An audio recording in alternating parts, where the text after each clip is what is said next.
bamwita Kwizera Olivier, akaba ari umuzamu wa ekipe ya Rayon Sports n'ikipe y'igihugu y'u Rwanda Amavubi. Uyu rero akaba ari umukinnyi cyangwa se umuzama ukomeye cyane, akaba yarazamukiye mu ikipe ya Isonga, akaza gukinira ikipe ya APR FC, agakinira ikipe ya Bugesera ndetse akaza no gukinira andi makipe agiye atandukanye yo hanze y'igihugu. Uyu rero akaba ari umwana w'umugabo wamamaye cyane mu muziki wa karahanyuze, uwo bita Sosomado, wamenyekanye cyane kuri iyi ndirimbo.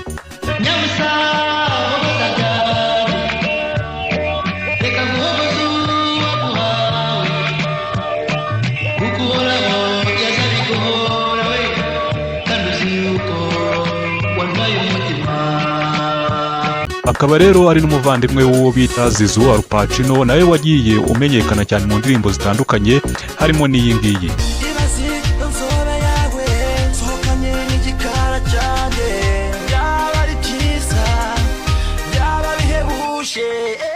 Kwizera Olivier rero byaje kugaragara yuko nawe afite iyo mpano yo kuririmba, nyuma y'aho video ye isakaye ari kuririmba indirimbo ya karahanyuze. Abiye ntangabiye ngundira nk'ukuntu kaze urukundo ngukunda sinaruwishaisha nzaruririmba hose n'urw'igiciro cyinshi.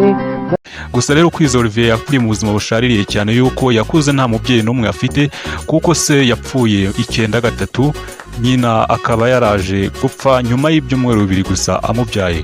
Kwizera Olivier rero yavutse ku itariki 30 z'ukwezi kwa 7 mu 1995.